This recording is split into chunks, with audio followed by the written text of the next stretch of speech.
अपने 30 साल के करियर में पहली बार शाहरुख खान ने फुल फ्लेश्ड एक्शन फिल्म की है। 4 साल 1 महीना और 4 दिन बाद शाहरुख खान बड़े पर्दे पर वापसी कर रहे हैं। तो आइए इस एक्सप्लेनेशन से जानते हैं कि आखिर पठान फिल्म कैसी है। तो वीडियो को शुरू करते हैं, और अगर वीडियो अच्छा लगे तो वीडियो को लाइक जरूर कीजिएगा और इसी तरह की वीडियोस पाने के लिए आप हमारे चैनल को सब्सक्राइब भी कीजिएगा, ताकि आपको इसी तरह के लेटेस्ट और फ्रेश कंटेंट मिलते रहे। तो फिल्म की कहानी शुरू होती है 2019 के पाकिस्तान से, जहां उन्हें न्यूज के द्वारा पता चलता है कि भारत के कश्मीर में अनुच्छेद 370 को रद्द कर दिया गया है और इस फैसले से पाकिस्तान तिलमिला जाता है। पाकिस्तान का ही एक जनरल होता है जिसका नाम जनरल कादिर होता है, और वह भारत के इस निर्णय पर उसे सबक सिखाने के लिए आउटफिट एक्स नामक एक ऐसे आतंकी गिरोह का सहारा लेता है जिसका लीडर जिम होता है। जिम की बात करें तो जिम एक समय में रॉ का जाबाज और देशभक्त एजेंट हुआ करता था, मगर एक मिशन में उसकी गर्भवती पत्नी को उसके सामने क्रूरता से मार दिया जाता है। दरअसल जिन लोगों ने जिम को और उसकी पत्नी को किडनैप किया था, उन लोगों ने सरकार से 10 करोड़ रुपए मांगे थे, लेकिन सरकार उन्हें 10 करोड़ रुपए नहीं दे पाई।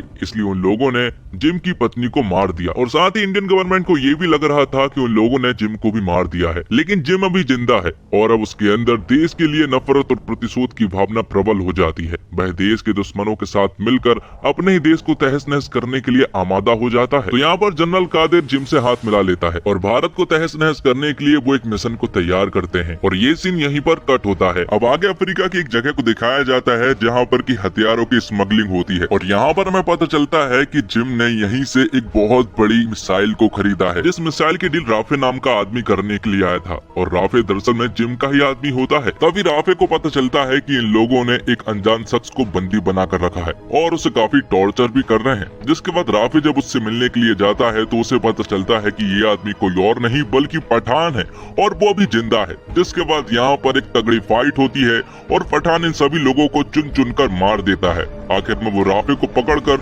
अपने साथ ले जाने भी लगता है। पठान यहाँ पर राफे को अपने हेलीकॉप्टर से बांध देता है और गोलीबारी के बीच से ही राफे को यहाँ से ले जाने में कामयाब भी हो जाता है। जिसके बाद इंडिया में प्रेजेंट के सीन को दिखाया जाता है, जहाँ पर रॉ की हेड जो कि ऑफिसर नंदनी होती है, और पेरिस के सीसीटीवी फुटेज के द्वारा उन्हें एजेंट रूबीना के बारे में पता चलता है, जो कि आईएसआई की एजेंट है, और ये लोग उसे कई दिनों से ढूंढ भी रहे हैं। तो जैसे ही इन्हें रूबीना की लोकेशन पता चलती है तो ये लोग तुरंत ही रूबीना को पकड़ने के लिए पेरिस के लिए निकल पड़ते हैं, जिसमें कि उसका साथी आलोक और नंदिनी मैडम अपने प्राइवेट जेट से पेरिस की तरफ निकल पड़ते हैं। रास्ते में ही उसका साथी आलोक नंदिनी मैडम से पूछता है कि आखिर ये पठान कौन है, क्योंकि हर जगह सिर्फ उसके ही चर्चे हैं। जिसके बाद नंदिनी मैडम उसे पठान की स्टोरी बताना शुरू करती है और कहानी फिर से फ्लैशबैक में पहुंच जाती है। यहाँ पर नंदिनी मैडम उसे बताती है कि पठान हमारे रॉ का एक एजेंट हुआ करता था। उसने रॉ के साथ मिलकर कई सारे ऑपरेशंस किए और हर ऑपरेशन में वो सफल रहता था। जिसके बाद उसने कुछ ऐसे लोगों के नाम सजेस्ट किए जिन्हें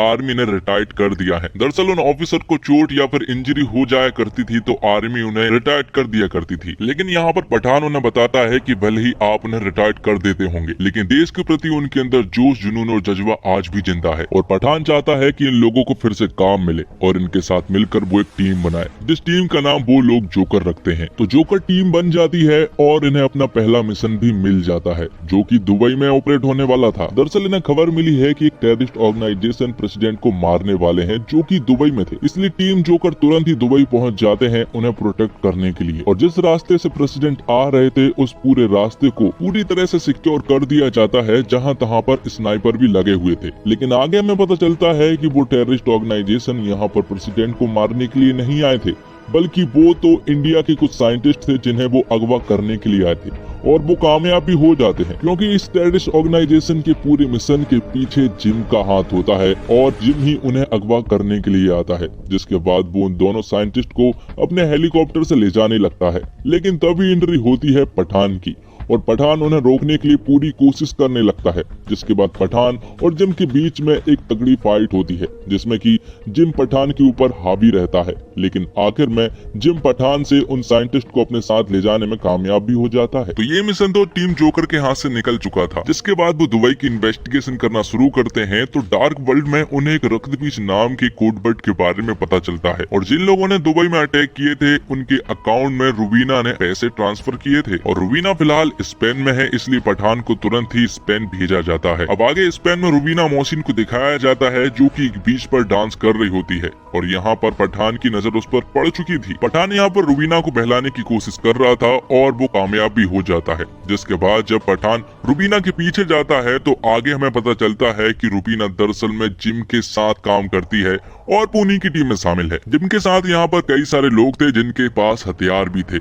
यहाँ पर जिम पठान से कहता है कि उसके साथ ऐसे ऐसे लोग हैं जो कि विदेशों के इंटेलिजेंस के साथ काम किया करते थे और अब वो सभी लोग उसके साथ काम करते हैं और कमी है तो सिर्फ एक रॉ एजेंट की। इसलिए जिम चाहता है कि पठान भी उनके साथ काम करने लगे, लेकिन पठान यहाँ पर साफ मना कर देता है, जिसके बाद जिम उसे मारने का ऑर्डर देकर यहाँ से चला जाता है। और जब जिम के आदमी पठान को मारने ही वाले होते हैं कि तभी अचानक से रूबीना जिम के आदमियों के साथ फाइट करने लगती है और उन सभी को मारना शुरू कर देती है, जिसके बाद यहाँ पर एक तगड़ी फाइट होती है और आखिर में रूबीना और पठान साथ मिलकर जिम के आदमियों के साथ फाइट करते हैं और यहाँ से बचकर भाग निकलते हैं। एक सेफ जगह पर पहुँचने के बाद पठान रूबीना से कहता है कि आखिर उसने उसकी जान क्यों बचाई, क्योंकि वो तो एक आईएसआई एजेंट है और मैं एक रॉ का एजेंट हूँ जिनके बीच में बिल्कुल भी नहीं बनती है, तो उसने मुझे आखिर क्यों बचाया। जिस पर रूबीना पठान से कहती है कि मुझे जो चाहिए है वो तुम ही दिला सकते हो। और यहाँ पर रूबीना रक्तबीज नाम के कोडवर्ड के बारे में जिक्र करती है। वो कहती है कि वो रक्तबीज को पाना चाहती है, इसलिए वो जिम के साथ 1 साल से खुफिया तरीके से उनके साथ रह रही है। साथ में वो उसे बताती है कि उनके पास रक्तबीज को पाने के लिए सिर्फ 7 दिन है। अगर वो 7 दिन में रक्तबीज को नहीं पा सके तो 7वें दिन जिम के पास रक्तबीज की डिलीवरी हो जाएगी। जिसके बाद पठान जिस जगह पर रक्तबीज है उस जगह की पूरी इन्वेस्टिगेशन कर डालता है और एक धांसू प्लान भी बना लेता है। साथ ही पठान रूबीना को बताता है कि रक्तबीज जिस बोल्ट में है उस बोल्ट को ना तो काटा जा सकता है और ना ही एसिड से जलाया जा सकता है। उस बोल्ट को सिर्फ खोला जा सकता है एक ताले और चाबी की मदद से, और वो ताला चाबी अलग अलग इंसानों के पास है और वो दोनों इस बोल्ट के एक दूसरे के विपरीत दिशा में रहते हैं। तो ताला है बोल्ट के 10 किलोमीटर दूर गिरिगर अंकल के पास और चाबी है बोल्ट के दूसरे विपरीत दिशा के 16 किलोमीटर कैरन आंटी के पास। लेकिन इन्हें पाने के लिए भी उन्हें कैरन और गिरिगर के फिंगरप्रिंट चाहिए थे, लेकिन किसी तरह से ये लोग कैरन और गिरिगर से फिंगरप्रिंट हासिल कर लेते हैं। लेकिन अब इनके पास सिर्फ 10 मिनट है उस बोल्ट को खोलने के लिए, और अगर वो 10 मिनट में नहीं खोल पाए तो पूरा का पूरा बोल्ट लॉक हो जाएगा और ये लोग वहीं पर फंस जाएंगे। तो 10 किलोमीटर और 16 किलोमीटर के इन फासले को तय करने के लिए वो हेलीकॉप्टर की मदद लेते हैं और किसी तरह से जल्द उस बोल्ट वाली छत पर पहुंच जाते हैं। अब वो लोग बोल्ट के अंदर भी पहुंच जाते हैं। वो लोग कुछ लेट हो चुके थे,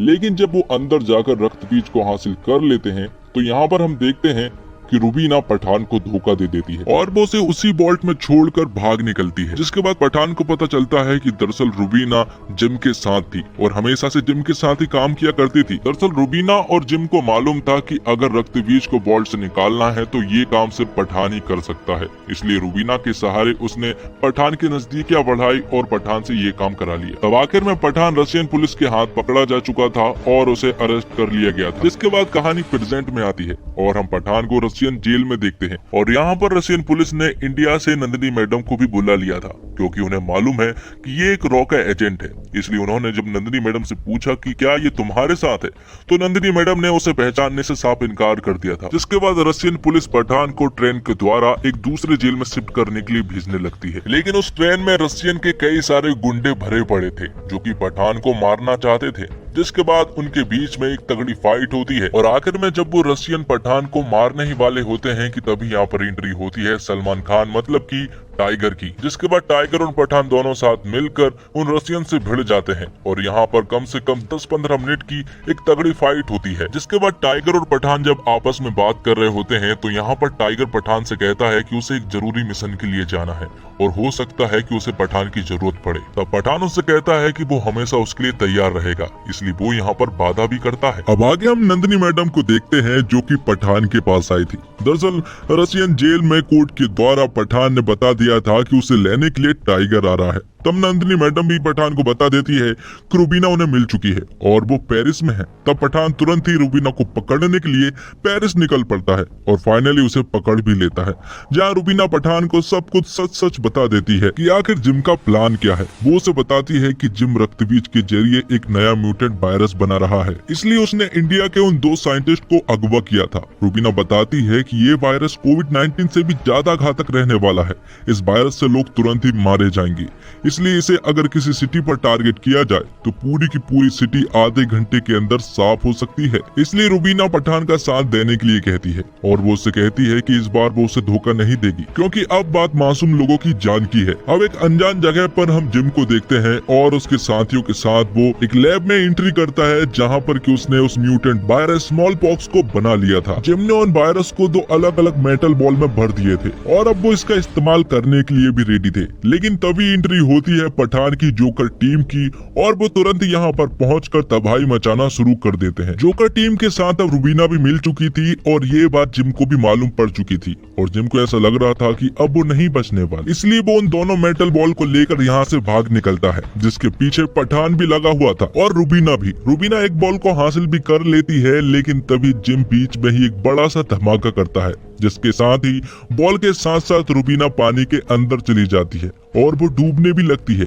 लेकिन आखिर में पठान पानी में कूदकर रुबीना की जान बचा लेता है और उस मेटल बॉल को भी बाहर निकाल लेता है। तो एक मेटल की बॉल जिम लेकर चला गया था, तो वहीं दूसरी बॉल पठान यानी कि रॉ के पास थी। पठान चाहता था कि ये मेटल की बॉल को वो डिस्ट्रॉय कर दे, लेकिन मेजर लूथरा चाहते हैं कि वो इस वायरस को चेक करे और इसका एंटीट्यूड बनाए। साथ ही वो यहाँ पर रुबीना को अरेस्ट कर लेते हैं, क्योंकि वो ISI की एजेंट थी, इसलिए बेरहमी से रुबीना को अरेस्ट कर लिया जाता है। पठान उसे वादा करता है कि उसे कुछ नहीं होगा और वो उसे छुड़ा भी लेगा। तब उस मेटल की बॉल को लैब में भेजा जाता है परीक्षण के लिए। उस बॉल में 3 लेयर थी और उसे खास तरह से डिजाइन भी किया गया था। जब उन तीनों लेयर को खोला जाता है तो साइंटिस्ट को पता चलता है कि उस बॉल के अंदर कोई वायरस नहीं है बल्कि मिनरल वाटर है। तभी जिम यहाँ के सिस्टम को हैक करके वीडियो कॉल पर आता है और वो सभी से कहता है कि उसका मिशन सक्सेसफुल हो चुका है। वो उन्हें बताता है कि जब तुमने इस बॉल को खोला था तभी उसका मिशन सक्सेसफुल हो चुका था। वो उन्हें बताता है कि जब तुम इस बॉल को 3 लेयर में खोल रहे थे तभी वो वायरस सभी के संपर्क में आ चुका था और अब वो पूरे लैब में पूरी तरह से फैल चुका है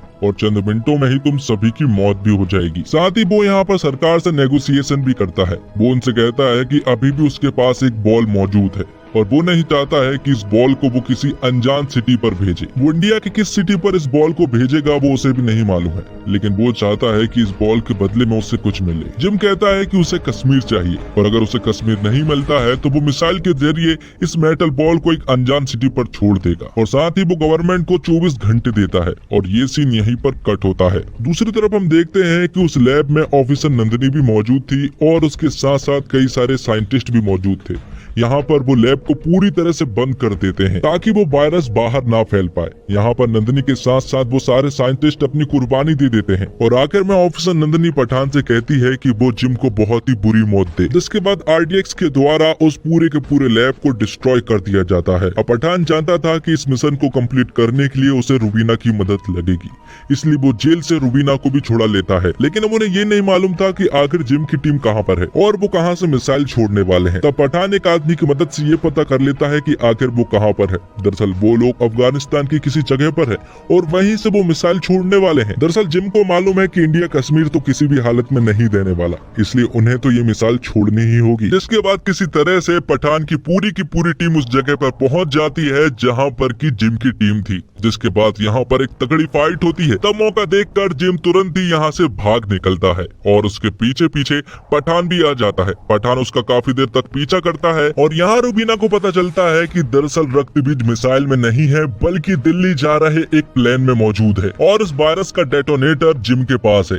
इसलिए 6 मिनट के अंदर अगर पठान जिम को रोक लेता है तो दिल्ली तबाह होने से बच सकती है। तो इन 6 मिनट में जिम और पठान के बीच में एक तगड़ी फाइट होती है। जिम को पूरा भरोसा था कि वो इस डेटोनेटर को उसके हाथ से नहीं छीनने देगा, लेकिन आखिरी के जब 2 सेकंड बचे होते हैं तो पठान जिम से वो डेटोनेटर छीन लेता है और दिल्ली को तबाह होने से बचा लेता है। और आखिर में पठान जिम को एक बहुत बुरी मौत भी मारता है और उससे कहता है कि इंडिया की तरफ से जो तुम्हें वीर पुरस्कार मिला था उसके वो लायक नहीं है। तो दोस्तों, शाहरुख खान के लिए फिल्म पठान को एक पारिवारिक मनोरंजन फिल्म होना बहुत जरूरी था और इसमें ये कामयाब भी है। रुबीना एक सीन में पठान से पूछती भी है, ये लवारिस फिर खुदा गवाह कैसे बन गया? अमिताभ बच्चन ने अगर दिलीप कुमार की विरासत को हिंदी सिनेमा में आगे बढ़ाया तो शाहरुख खान को अमिताभ बच्चन की परंपरा, प्रतिष्ठा और अनुशासन विरासत में मिला है। वह उसे संभालने की पूरी जद्दोजहद इस फिल्म में करते दिखते हैं। पठान आखिर में जाकर टाइगर से कहता है 30 साल हो गए ये सब करते करते, लेकिन इसे नए लड़के पर नहीं छोड़ सकते, खुद ही करना होगा। यूं लगता है जैसे ये बातचीत दो किरदारों के बीच नहीं, दो कलाकारों के बीच हो रही है। वह टाइगर के मिशन में मदद करने का वादा भी करता है। शाहरुख खान की उम्र अब चेहरे पर दिखने लगी है, तो पठान मोहब्बत की तरफ कदम तो बढ़ाता है, लेकिन अतरंग नहीं होता। और पठान के निर्देशक सिद्धार्थ आनंद ने करियर की शुरुआत में हम तुम सलाम नमस्ते जैसी रोमांटिक फिल्मों से की, मगर बैंग बैंग और वॉर के बाद ये एक्शन फिल्मों की राह पर निकल पड़े। इसमें कोई दो राय नहीं कि पठान तक आते आते उन्होंने एक्शन की नई ऊंचाइयों को छुआ है। फिल्म की कहानी तो वहीं घिसी पिटी है जहां देशभक्त एजेंट अपने वतन को बचाने के लिए कटिबद्ध है, मगर एक्शन और स्पेशल इफेक्ट के मामले में सिद्धार्थ ने कोई भी कमी नहीं छोड़ी है। बॉलीवुड की इस मूवी में जेम्स बॉन्ड, मिशन इम्पॉसिबल और मार्वल की फिल्म सरी का इम्पैक्ट देखने को मिलता है, और सिद्धार्थ की यह फिल्म मसाला फिल्मों के पैमाने पर पूरी तरह से खरी उतरती है। फर्स्ट हाफ थोड़ा लंबा लगता है, मगर overall turn, twist, action, location, hero villain के बीच सह और मात और कॉमेडी का तड़का जैसे एलिमेंट फिल्म के प्लस पॉइंट साबित होते हैं। एक्शन दृश्यों में बाइक चेजिंग, हेलीकॉप्टर की फाइट और पहाड़ी पर उड़ते ट्रेन के सीक्वेंस हैरत अंगेज बन पड़े हैं। फिल्म का मजबूत पक्ष इसका stylish BFX, cinematography, action sequence और संगीत है। दुबई, पेरिस, अफगानिस्तान हो या अफ्रीका, लोकेशन को अलग अंदाज से नजर आते हैं। बेशरम रंग और झूमे जो पठान जैसे गाने पहले ही ब्लॉकबस्टर साबित हो चुके हैं। एक नोटिस करने वाली बात यह भी है कि किरदार के लुक और कॉस्ट्यूम पर खासी मेहनत की गई है। फिल्म का सरप्राइज एलिमेंट है जिम के रूप में जॉन इब्राहिम के किरदार की माउंटिंग। बॉलीवुड की फिल्मों में इतना मजबूत और वेल कॉर्पोरेटेड विलन कदाचित पहली बार देखने को मिल रहा है। उसे विलन से कहीं भी कमतर नहीं दिखाया गया है। जॉन ने भी अपने किरदार में जान लगा दी है। टाइगर यानी सलमान खान की 20 मिनट की एंट्री फिल्म को अलग लेवल पर ले जा लेती है।